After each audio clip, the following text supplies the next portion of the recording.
Welcome back, everyone. Today, we're going deep on something really interesting, Maywood's push for more folks to own homes there. Yeah, they've got like a whole bunch of programs and plans. It's a lot to unpack, honestly. Ordinances, resolutions, you name it. We even found some media reports and public announcements. But, the big question we want to answer today is, are these programs actually going to work? Mm. And are there any, potential problems we need to watch out for? Right. We're going to dig into the good, the bad, and maybe even the ugly. Okay, so let's start with the Covenant Fund. Okay. This is like the big kahuna. Ordinance CO 2024-51, which they adopted last December, basically sets up this huge pot of money to boost home ownership. Like a giant piggy bank for housing. Exactly. Down payment help, fixing up houses, even buying properties for the village to resell. Yeah. It's all in there. Wow. Ambitious. So where's all this money coming from? Well, it's a mix. Village budget, grants, donations, even money from selling village-owned properties. Interesting. So they're really going all in on this. Oh, yeah. And they're making a big point of, inclusivity, too. Supporting developers who are Black, Indigenous, people of color, trying to, break down some of the historical barriers to home ownership, especially for communities of color.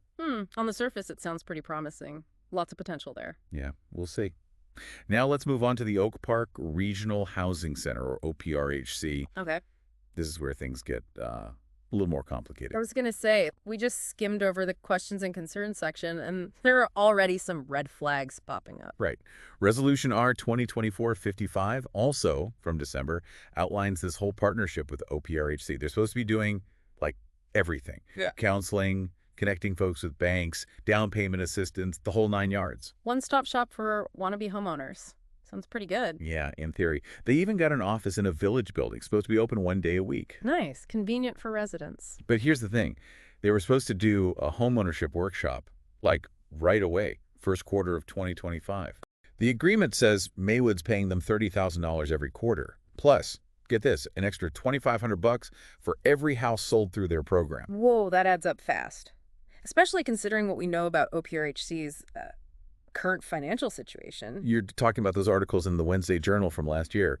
Delayed staff pay, Housing Action Illinois pulling their grant. Well, Even Oak Park put their funding on hold. exactly. And although HUD put them back on probation, their financial health is still a big question mark. Yeah, definitely concerning.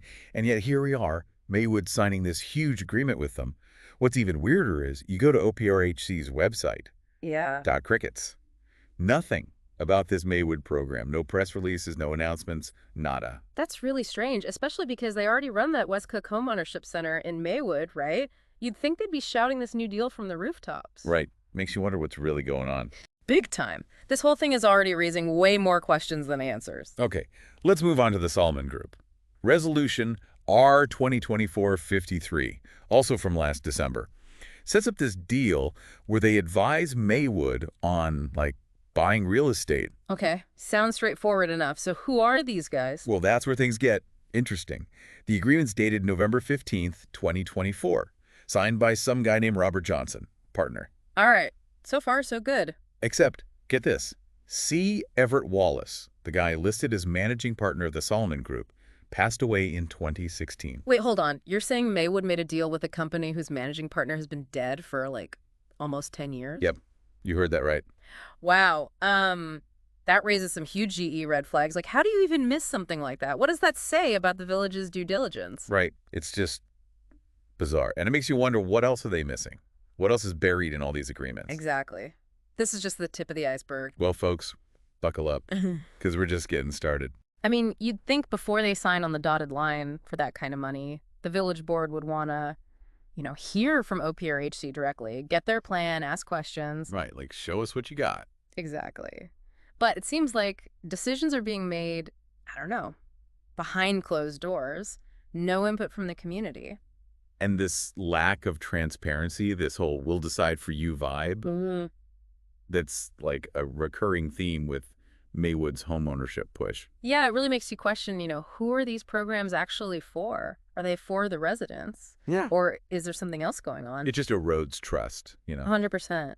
Speaking of, Right. remember that Healthy Maywood West Cook Inc. nonprofit we talked about? Yeah, the one where the mayor's the president and the village clerk's the director. Lots of red flags there, especially with them promoting the OPRHC open house That's directly tied to the village's contract, right? Right. So it's like, is this nonprofit benefiting financially from this whole deal? It's a legitimate question, and without transparency, we can't know for sure. Okay, so let's recap. We got this partnership with a financially shaky organization that's not delivering uh, zero transparency in decision-making and potential conflicts of interest with a nonprofit connected to village officials. Oh, and let's not forget the agreement with a company whose managing partner is deceased. Yeah, that whole Solomon Group thing is just wild. It's almost comical, except it's not, because it points to a bigger problem, a systemic issue with oversight and accountability in Maywood.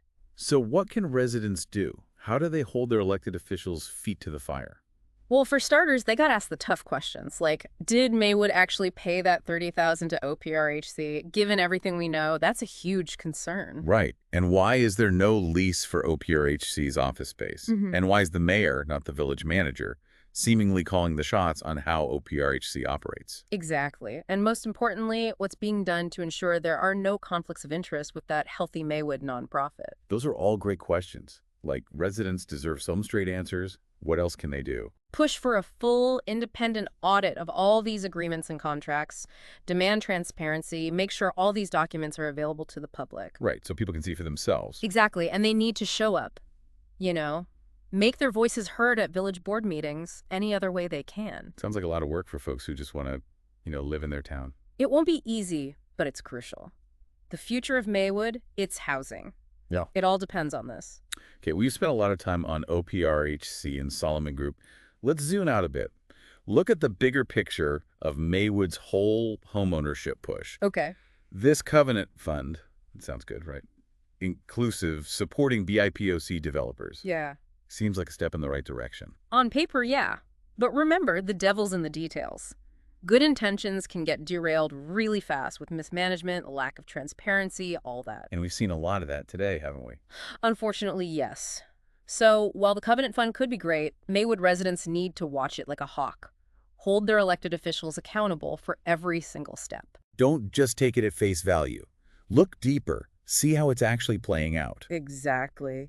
Ask the tough questions. Are these programs really benefiting the community as a whole? Or is it just a select few who are cashing in? And that brings us back to transparency, doesn't it? Without it, there's no way to know for sure. So what concrete steps can the village take? How do they improve transparency and accountability? Well, start by putting every single contract, agreement, resolution online. Make it easy for anyone to find. Just like put it all out there. Exactly. Yeah. Then have regular community forums, get feedback from residents, address their concerns directly. That open dialogue can make a huge difference. Oh, and establish an independent oversight committee, like watchdogs, to make sure these programs are run right, ethically, Checks and balance. Yeah, exactly. It would be interesting to see if the village actually does any of this. Only time will tell. But the pressure has to come from the community, Yeah. Residents demanding better from their leaders. And being willing to hold them accountable when they don't deliver. Because at the end of the day, the power rests with the people. It does. They just have to be ready to use it. It feels like we're just peeking through a crack in the door, Mm-hmm. There's so much more to find out about what's going on with these programs. Absolutely. We found a bunch of red flags, but each one just leads to 5 more questions. Right. It's like, if this is what's out in the open, what's hiding in the shadows? Exactly. Makes you wonder what a, really thorough investigation would uncover. So where do we even start? If someone wants to dig deeper, where should they be looking? Well, first things first, getting those communications between the village and OPRHC would be huge. Emails, letters, meeting minutes, anything that shows how decisions were made and who was really in charge. Right. Connect the dots. See Yeah. if there were any side deals or agreements that weren't made public. Yeah, exactly. And digging into Healthy Maywood West Cook Inc.'s finances and their bylaws would be another big one. Are there any financial connections to OPRHC or the village's housing stuff that they haven't disclosed? And what about the Solomon Group? Is there any way to actually find out who this Robert Johnson guy is and what his connection to the company really is, especially with C. Everett Wallace being, not around anymore? Yeah, that's going to take some serious digging. Maybe starting with the Illinois Secretary of State's office, see what they have on the Solomon Group's registration. Man, it sounds like untangling this whole mess is going to be a long and difficult process. It won't be easy, that's for sure. But the people of Maywood deserve to know the truth. They deserve a government that's, open and honest with them. So, for our listeners who might be feeling a little overwhelmed by all of this, Yeah. what's the most important thing for them to remember? What can they actually do? Ask questions. Demand answers. Don't let your elected officials get away with vague responses or dodging the issue. They work for you. The future of Maywood, any community really, depends on people being active and engaged. Well said. On that note, we're going to wrap up this deep dive into Maywood's homeownership initiatives. Thanks for sticking with us. We'll be back soon with another, hopefully less convoluted topic. Until then, stay curious, stay informed, and stay engaged.